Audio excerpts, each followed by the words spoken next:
بابا نہیں تھے؟ کہا وہ نہیں تھے. کہا ان سے زیادہ محب، ان سے زیادہ درد کسے ہوگا؟ وہ تو تشیع میں ہونے چاہیے. کہا وہ نے درد تھا، وہ رو رہے تھے، گریہ کر رہے تھے، لیکن تشیعوں میں نہیں تھے، تشیع جنازہ میں نہیں تھے. یعنی تشیع میں نہیں گنے جائیں گے جب تک پیروی جنازے کی نہ کر لے. درد کتنا بھی ہو جائے، رو کتنا بھی دے، گریہ کتنا بھی کر لے، لیکن تشیع میں تبھی شریک ہوگا جب پیروی کرتا ہو. بس اسی طرح سے ہم آل محمد کے چاہنے والے، ہم ان کی اطاعت کرتے رہیں گے تو تشیع جنازہ کی طرح ہم شیعت میں شمار ہوں گے. اگر پیروی سے ہٹ گئے، کہیں قدم رک گئے، تو پھر ہم تشیعوں میں نہیں ہو سکتے ہیں. صلوات پڑھ دیں محمد.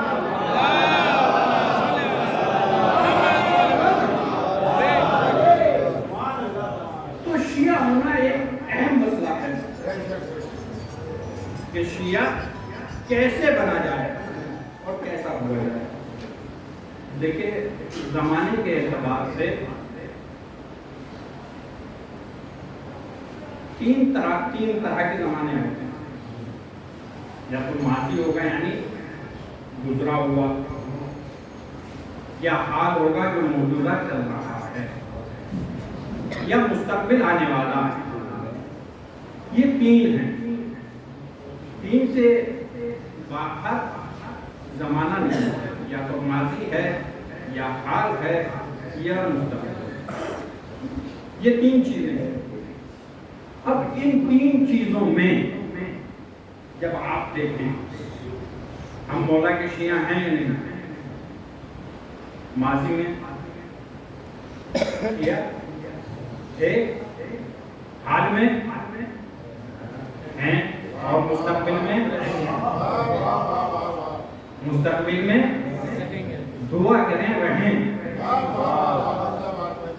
دعا کریں کہ ہم مستقبل میں بھی شیعہ رہیں اور اس دنیا سے شیعہ جائیں. آپ کو تاریخ سے ایک دو واقعات سنائیں شیعت کے اعتبار سے کہ شیعہ ہونا اتنا اہم نہیں ہے، اصل پیروی اہم ہے. خود بخود شیعہ ہو جاتا ہے. جب پیرو ہوگا تو خود بخود شیعہ ہوگا، پھر کہنے کی ضرورت نہیں ہوگی کہ میں شیعہ ہوں. تو یہ تین زمانے ہیں، اور ان تین زمانوں سے الگ نہیں ہے زمانہ.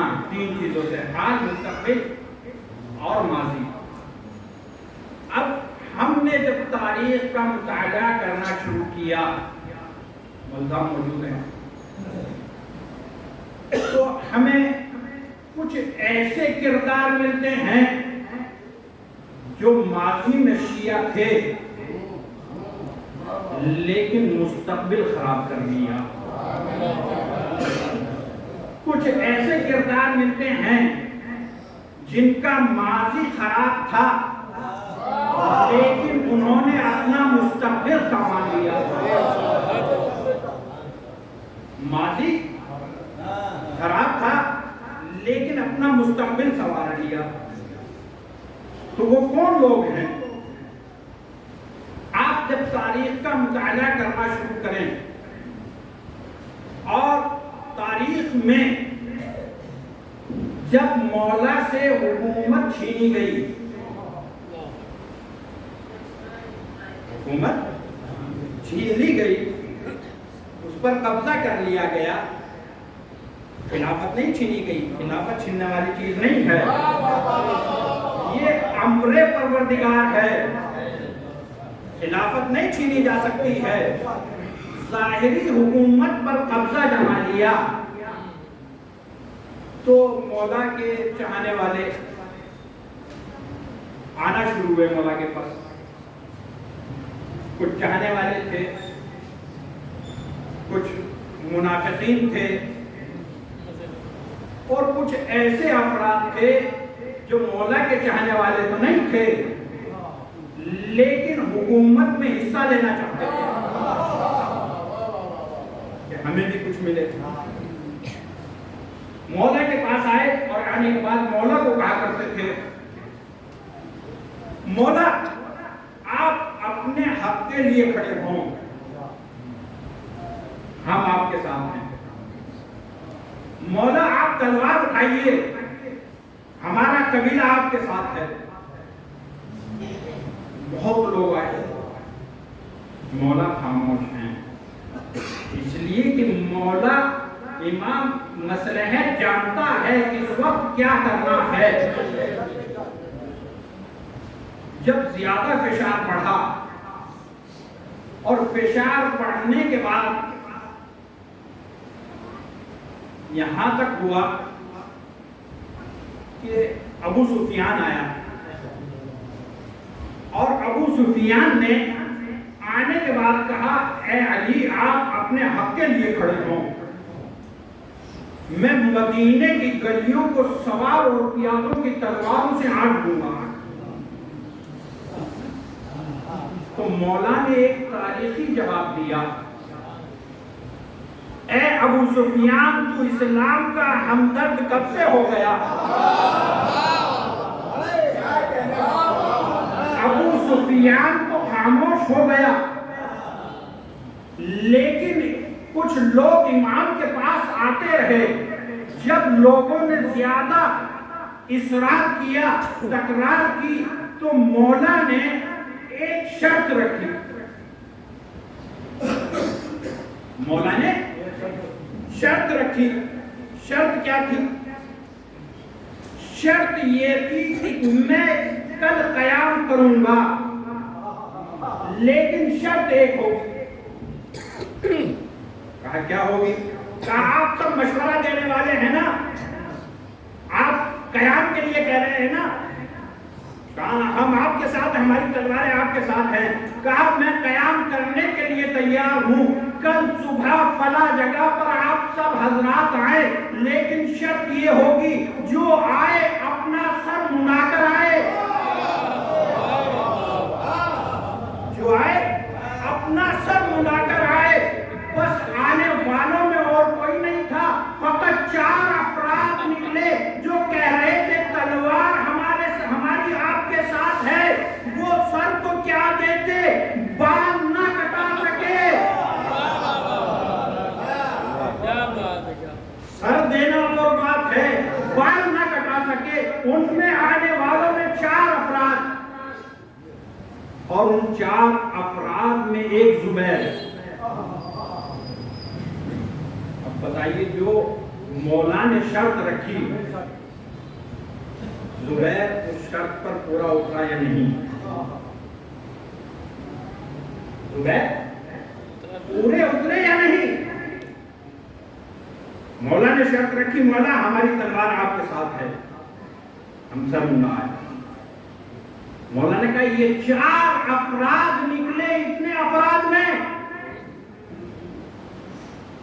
ہم بھی ہزاروں کی تعداد ہیں. کیا بات ہے, فکر کریں. 4 افراد کے ساتھ قیام نہیں کیا جا سکتا. اور یہ زبیر وہ زبیر ہے کہ جب شہزادی کے دروازے پر حملہ ہوا, آگ لگائی گئی, تو مولا کے ساتھ گھر میں زبیر بھی تھے. اب آپ بتائیے یہ زبیر مولا کے شیعوں میں ہے یا نہیں؟ فکر کریں, شیعہ ہے یا نہیں؟ یہاں تک کوئی یہ نہیں کہہ سکتا ہے مولا کا شیعہ نہیں ہے, مولا کا پیروکار نہیں ہے. ماضی کتنا اچھا چل رہا ہے, حال کتنا اچھا چل رہا ہے, مولا کے چاہنے والوں میں ہے, کتنا اچھا چل رہا ہے. اور 1-2 ماہ نہیں بلکہ 25 سال زبیر مولا کی اطاعت میں رہا. بتائیے ماضی کتنا اچھا تھا. ماضی کتنا اچھا چل رہا ہے زبیر کا. اگر یہ 25 سالہ دور لکھا جائے اور زبیر کے حالات لکھے جائیں اور 25 سال سے آگے کا نہ لکھا جائے تو کوئی زبیر کو یہ نہیں کہہ سکتا ہے کہ مولا کے شیعوں میں نہ تھا. کتنا اہم مسئلہ ہے. مولا کے ساتھ 25 سال گزار دیے, ماضی بھی اچھا ہے, حال بھی اچھا چل رہا ہے. ماضی اچھا, حال اچھا. اب بتائیے ماضی بھی اچھا ہے, حال بھی اچھا ہے, تو فخر کے لائق ہے یا نہیں؟ ہمیں بھی سوچنا چاہیے کہ ہمارا بھی ماضی اچھا ہے. ہم شیعہ گھرانے میں پیدا ہو گئے, ہمارا ماضی شیعت میں گزرا ہے, حال میں ہم شیعہ ہیں, لیکن مستقبل میں کیا ہوں گے؟ جس کا ماضی اتنا اچھا ہو, لیکن جیسے ہی مولا تخت حکومت پر آئے اور مولا نے کوئی عہدہ نہیں دیا, زبیر کو عہدہ نہیں ملا, طلحہ اور زبیر کو جب عہدہ نہیں ملا, ہم تو 25 سال سے امام کے ساتھ تھے اور ہمیں کوئی عہدہ نہیں دیا گیا. جو گوشہ نشین تھے ان کو تو عہدے دیے جا رہے ہیں, ان کو حکومتیں دی جا رہی ہیں, انہیں گورنر بنایا جا رہا ہے, ہمیں کوئی عہدہ نہیں مل رہا ہے. بس طلحہ اور زبیر یہ دامن چولی کا ساتھ ہے ان دونوں کا. مولا کی خدمت میں چلے مولا سے کچھ مانگتے ہیں, کوفے کی حکومت دے دیں, مصر کوفے کی نہیں مصر کی دے دیں, مصر کی نہیں بصرہ تو دے ہی دیں, اگر الگ الگ نہیں دونوں کو مل کر ایک دے دیں, ہم دونوں ایک حکومت چلا لیں گے. بس معلوم ہوا مولا کی اطاعت نہیں کی 25 سال, وہ 25 سال منافقت چل رہی تھی کہ کبھی حکومت میں پہنچے تو ہمیں بھی کوئی عہدہ ملے گا. صلوات پڑھیں محمد والے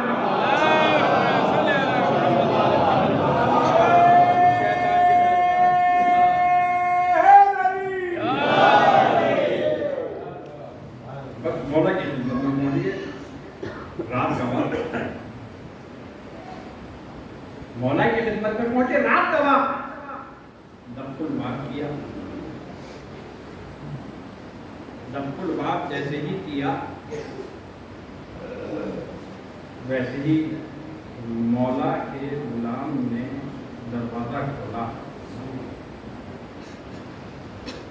کیا بات ہے, کہاں مولا سے ملاقات. دیکھا مولا حکومت کے کاموں میں مصروف ہے, کچھ لکھ رہے ہیں, کچھ حساب کر رہے ہیں. رات کا وقت ہے, دونوں آ کر بیٹھ گئے کہ امام سے بات کرنی ہے, لیکن امام کام میں مشغول ہیں. امام کام سے فارغ ہوئے, اپنے خادم کو اشارہ کیا, وہ آگے بڑھا, اس نے ایک چراغ اٹھایا, دوسرا ایک چراغ سے دوسرا چراغ جلایا, جو چراغ جل رہا تھا اس کو گل کر دیا. بس دونوں دیکھ کر متعجب ہوئے, کہا ہمیں یہ بتائیں یہ چراغ کا فلسفہ کیا ہے. چراغ کا فلسفہ کیا ہے؟ حکومت مانگنا بھول گئے, چراغ کا فلسفہ کیا ہے؟ دونوں کی روشنی وہی ہے, چراغ ایک طرح کے ہیں. اب تک یہ چراغ جل رہا تھا, اب مولا بیٹھ گئے ہیں تو دوسرا چراغ جل گیا ہے. چراغ جلا, اسی میں پریشان ہیں, مولا نے یہ دوسرا چراغ کیوں جلایا؟ مولا نے سوال کیا, یہ بتاؤ کیوں آنا ہوا, یہ بتائیں کیوں آنا ہوا. کہا مولا یہ تو بعد میں بتائیں گے، پہلے یہ بتائیں گے چراغ کا فلسفہ کیا ہے؟ یہ چراغ کا فلسفہ کیا ہے؟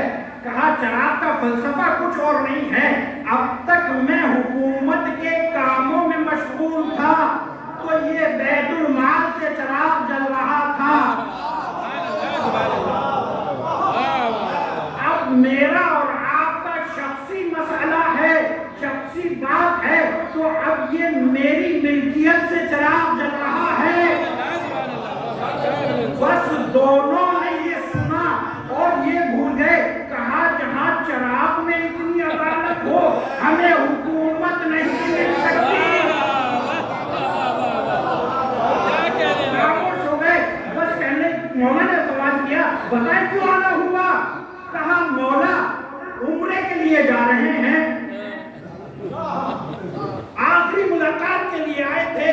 مولا نے جیسے ہی انہوں نے یہ کہا عمرے کے لیے جا رہے ہیں، مولا فوراً سمجھ گئے، کہا جا رہے ہو تو پہلے بیعت کر کر جاؤ۔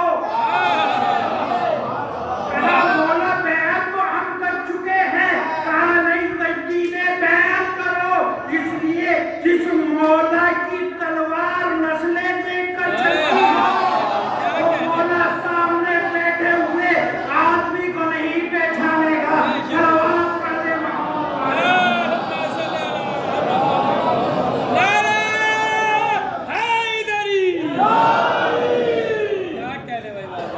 سامنے بیٹھنے والے کو نہیں پہچانے گا، اس کے دل میں ذہن میں کیا چل رہا ہے، یہ کیا سوچ رہا ہے؟ بس مجبوراً مولا کی بیعت کی۔ ابھی تک یہاں تک بتائیے ماضی کتنا اچھا ہے؟ کوئی کہہ سکتا ہے اس سے پہلے یہاں تک کہ یہ شیعہ نہیں ہے؟ کوئی کہہ سکتا ہے یہ مولا کا پیروکار نہیں ہے؟ کوئی کہہ سکتا ہے یہ مولا کا اتباع کرنے والا نہیں ہے؟ جو کوئی بھی یہاں تک پڑھے گا، یہاں تک حالات دیکھے گا، وہ یہی کہے گا کہ یہ مولا کا چاہنے والا ہے، یہ مولا کا شیعہ ہے، یہ مولا کا پیروکار ہے، یہ مولا پہ جان دینے والا ہے۔ لیکن جیسے ہی حکومت اور تخت و تاج اس نے اس کی دنیا کو رنگین کیا، مولا کی اطاعت چھوڑی، دشمن کی طرف چلا گیا، دشمن کے پالے میں چلا گیا۔ اب بتائیے ماضی کتنا اچھا تھا؟ یہ وہی زبیر ہے جس کی وجہ سے، یہی طلحہ اور زبیر کی وجہ سے جنگ جمل واقع ہوئی۔ اگر یہ دونوں ام المومنین کو نہ اکساتے تو جنگ جمل واقع نہ ہوتی۔ یہ وہی چاہنے والا ہے، یہ وہی زبیر ہے جو 25 سال شیعت میں شمار ہوا، لیکن حکومت، دولت، مال و حشم نے اس کی آنکھوں پر پردہ ڈال دیا، جو حق کو چھوڑ کر جس نے مستقبل خراب کر لیا۔ صلوات پڑھے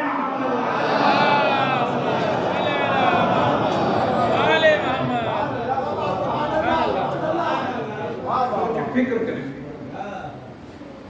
25 سال اس طرح سے اطاعت کرنے والا بندہ، لیکن جیسے ہی مفادات کو نقصان پہنچتے دیکھا،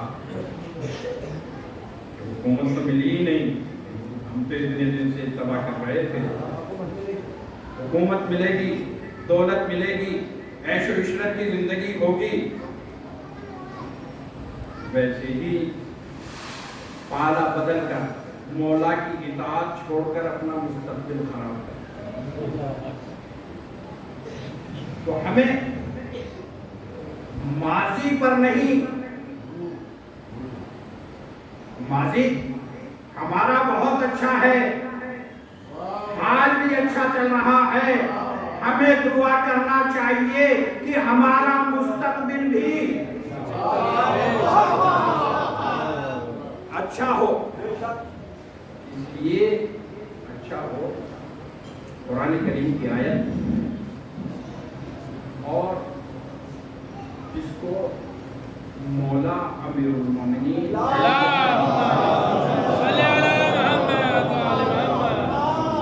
اپنے وصیت نامے میں بھی اپنی وصیت میں بھی اس کو مولا نے بیان کیا ہے. مولا کی وصیت کس کے لیے؟ اپنے شیعوں کے لیے. اپنے شیعوں کے لیے مولا کی وصیت. ایک بات بتائیے، جب ہمارے یہاں کسی کا انتقال ہوتا ہے اور اس کی کوئی وصیت ہو، مجھے پتا جگہ تھا تم کرنا، میرے بعد یہ کرنا، میرے بعد مجلس پتا جگہ کرنا. ہم کوشش کرتے ہیں نہیں وصیت پوری کرنے کی، چاہے ہمیں پریشانی کا سامنا کرنا پڑے، لیکن ہم وصیت پوری کرنے کی کوشش کرتے ہیں. اس سے پہلے آگے بڑھیں، وصیت کا آگے ہے.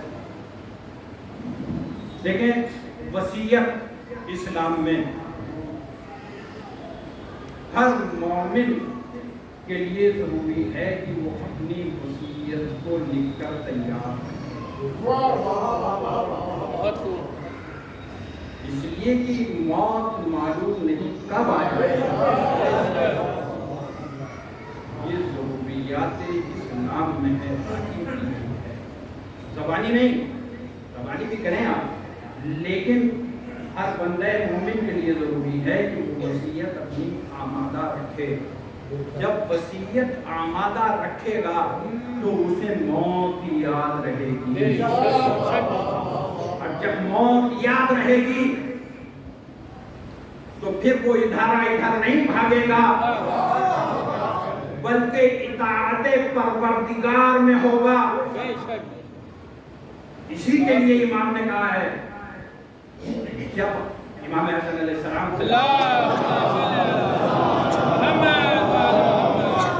جب آپ کاروبار کے لیے نکلیں، دیکھیں امام کا فلسفہ، جب آپ کاروبار کے لیے نکلیں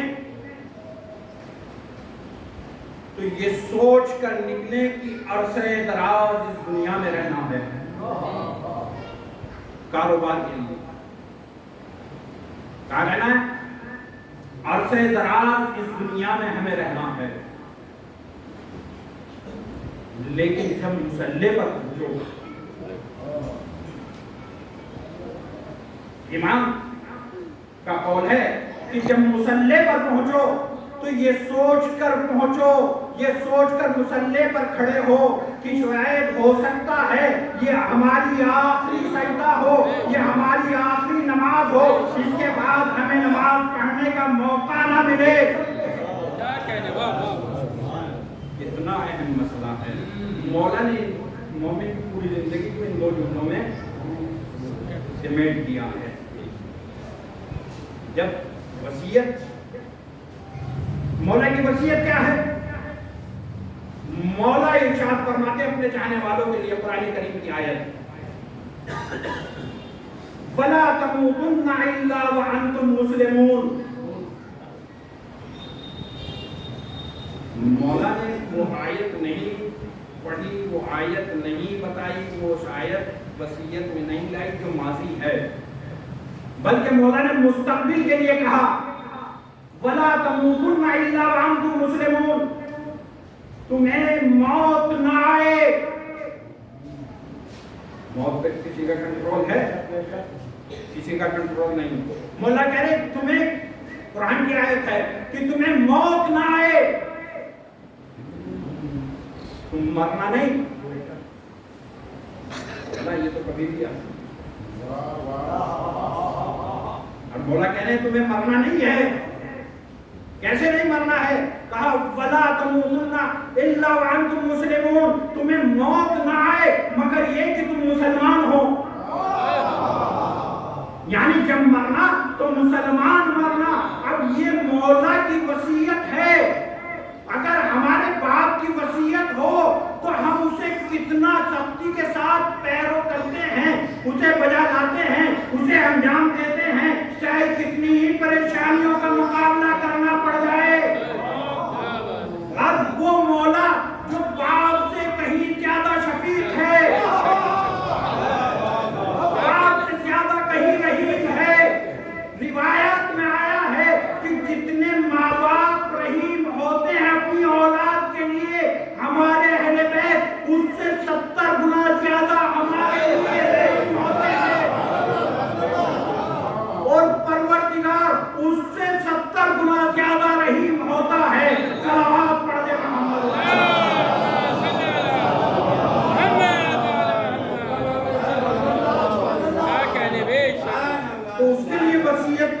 وصیت کی ہے تو ہمیں جس پر ہماری جانیں قربان ہیں، جس پر ہماری اولادیں قربان ہیں، جس پر ہمارا مال قربان ہے، اگر وہ وصیت کرے کہ تمہیں نہیں مرنا مگر یہ کہ تم مسلمان ہو، تو پھر ہمیں کوشش کرنا چاہیے یا نہیں؟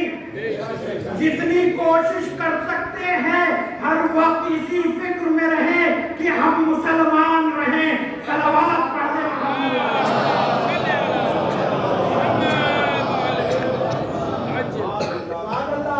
مسلمان کیسا ہوتا ہے؟ مسلمان کیسا ہوتا ہے؟ یہ بھی مسئلہ ہے نا. کیسے ہم بھی رہیں؟ بالکل بالکل. ہم بھی مومن کہہ رہے ہیں، ہم بھی شیعہ کہہ رہے ہیں، ہم بھی مسلمان کہہ رہے ہیں. پوری 2 کروڑ سے زیادہ افراد ہیں جو مسلمان اپنے آپ کو کہہ رہے ہیں. لیکن مسلمان کیا ہے؟ ایک مختصر سی حدیث رسول اللہ صلی اللہ علیہ وسلم.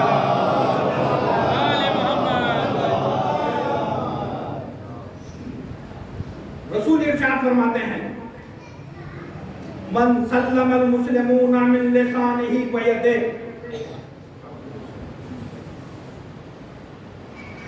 مسلمان کون ہے؟ من سلم المسلمون من لسانه ويده. مسلمان وہ ہے جس کی زبان اور ہاتھ سے دوسرا مسلمان محفوظ رہے.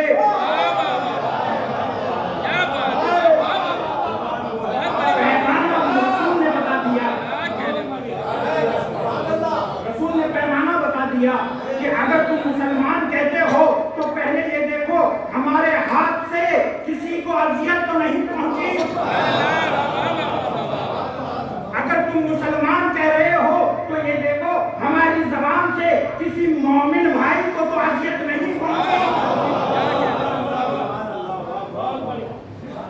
سوچیں، ایک ہم مسلمان ہیں، مسلمان سے بڑھ کر ہم مومن ہیں، ہم مومن سے بڑھ کر صادقین کے ساتھ ہیں.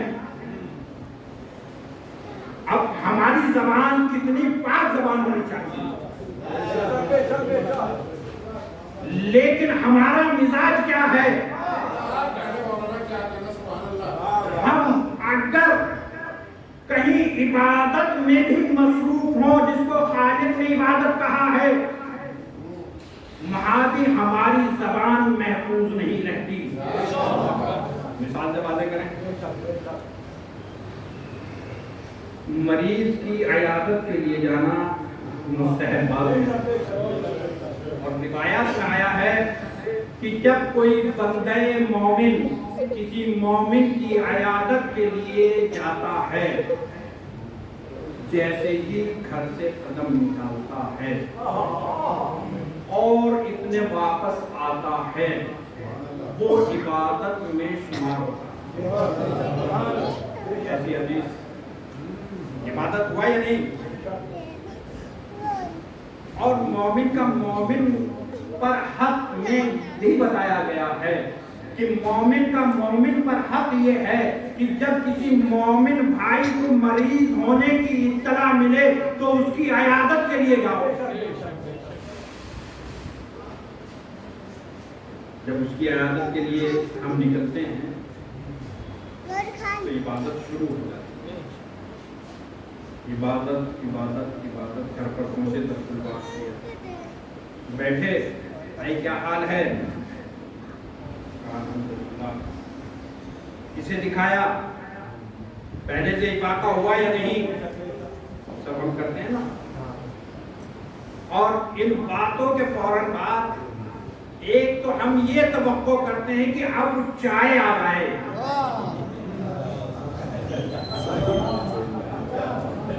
اب ناشتہ آ جائے. چائے گھر پر ہو، چائے آپ فکر کریں، آپ عیادت کے لیے آئے ہیں. شریعت نے آپ پر ضروری کیا ہے کہ جب عیادت کے لیے کسی کی جاؤ تو کوئی تحفہ لے کر جاؤ. اور جس کی عیادت کے لیے جا رہے ہو اس گھر میں کچھ کھانا پینا مکروہات میں ہے.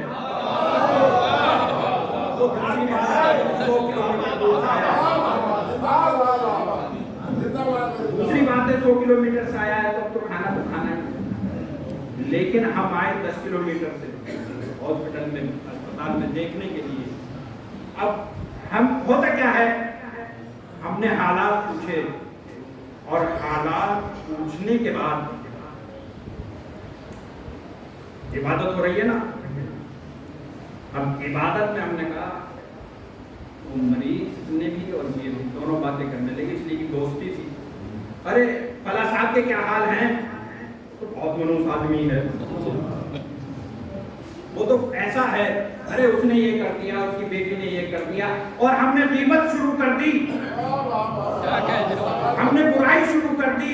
اب بتائیے جو پروردگار نے ہمارے لیے عبادت شمار کیا تھا، اسی عبادت کو ہم نے گناہ میں تبدیل کر دیا، گناہ میں تبدیل کر دیا۔ عبادت ہونی چاہیے تھی، لیکن ہم نے عبادت کو کہے میں بدل دیا، معصیت میں بدل دیا، اور جب معصیت میں بدل دیا تو اب اس کا اجر ملنے والا نہیں ہے۔ اب مسلمان ہم ہیں، غیبت کر رہے ہیں اور پھر بھی مسلمان ہیں، غیبت کر رہے ہیں پھر بھی مسلمان ہیں، اذیت پہنچا رہے ہیں، دل شکنی کر رہے ہیں، پھر بھی ہم مسلمان ہیں۔ اور مولا کہتے ہیں وَلَا تَمُوتُنَّ إِلَّا وَأَنْتُمْ مُسْلِمُونَ، تمہیں موت نہ آئے مگر یہ کہ تم مسلمان ہیں۔ صلوات پڑھیں محمد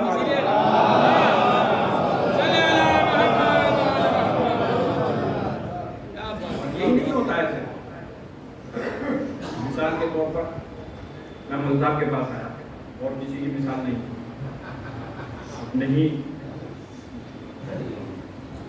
میں ملتاب کے پاس آیا اور ہم نے دوسرے مولوی کی غیبت شروع کر دی۔ ملتاب نے ہمیں ٹوکا، ملتاب چھوڑیے یہ غیبت ہے۔ ارے ملتاب کیا بات کر رہے ہیں، یہ غیبت کہاں سے آ گئی؟ وہ ہم اس طرح سے پھر گھما پھرا کر بات کریں گے کہ اسے مسلمان نہیں چھوڑیں گے، تاکہ غیبت جائز ہو جائے۔ یہ ہماری، اور اگر نہیں کر سکے تو ہم پھر مول صاحب سے ناراض ہو جائیں گے۔ دیکھو متقی آئے ہیں، مول صاحب ہمیں بات بتا رہے ہیں، ہمیں بتا رہے ہیں جیسے ہم نہ جانتے ہوں کہ یہ چیز حرام ہے، اگر غیبت ہوتی تو ہم کرتے ہی کیوں؟ یہ سننے والا بھی اور کرنے والا بھی دونوں برابر کے شریک ہو۔ اور امام کہتے ہیں، رسول کہہ رہے ہیں کہ تم مسلمان کون ہے؟ جس کی زبان اور ہاتھ سے کسی مسلمان کو اذیت نہ ہو، وہ مسلمان ہے۔ اور مولا قرآن کریم کہہ رہا ہے، مولا کہہ رہے ہیں تمہیں موت نہ آئے مگر یہ کہ تم مسلمان ہو۔ اب ہمیں ماضی کی فکر نہیں کرنا چاہیے، الحمدللہ ہمارا ماضی بہت اچھا ہے، حال بھی بہت اچھا چل رہا ہے، لیکن اب اگر ماضی اور حال اچھا ہے تو اب ہمیں مستقبل کی فکر ہونا چاہیے کہ ہمارا مستقبل اچھا ہو، جب ہمیں موت آئے تو ہم مسلمان ہوں، جب ہمیں موت آئے تو ہمیں مولا کی زیارت نصیب ہو۔ کوشش کرنا، اس لیے کہ کون بندہ مومن ایسا ہے ہم میں جو یہ نہیں چاہتا کہ ہمیں مولا کی زیارت چاہتا ہے نا، جب چاہتا ہے مولا کی زیارت ہو اور ہمیں معلوم بھی ہے وہ وقت زیارت والا ہے، اور روایات میں آیا ہے اگر مومن ہوتا ہے، اگر شیعہ ہوتا ہے، امام پینکی آ کر کھڑے ہوتے ہیں تاکہ میرا چاہنے والا میری زیارت کر لے، اور اگر منافق ہوتا ہے، مشرک ہوتا ہے، مسلمان نہیں، مومن نہیں ہوتا ہے تو مولا سرانے ہوتے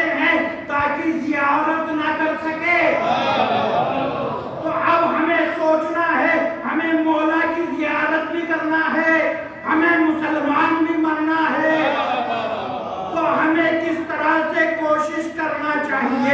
صلوات پڑھ لیں محمد۔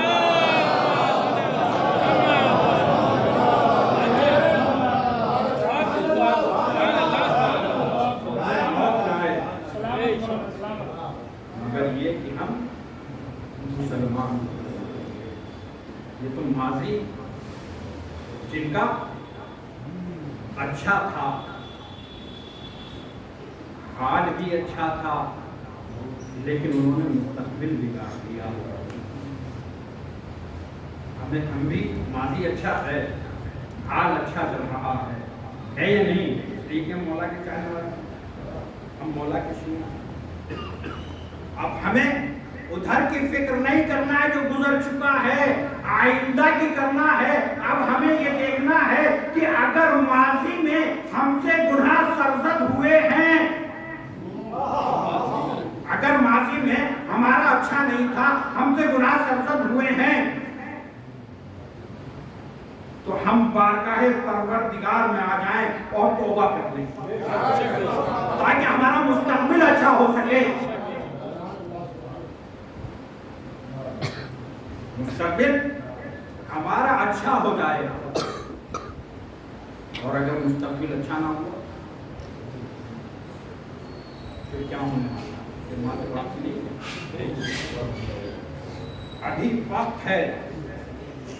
اگر ماضی میں لغزشیں ہو گئی ہیں، ظاہراً تو ہم مولا کے شیعہ ہیں، پیروکار ہیں، لیکن اگر لغزشیں ہو گئی ہیں تو ہم بارگاہ پروردگار میں آ کر توبہ کر لیں، اور توبہ کرنے کے ساتھ ساتھ ہم اپنا مستقبل سنوار لیں، تاکہ جب ہمیں موت آئے تو ہم مسلمان مرے۔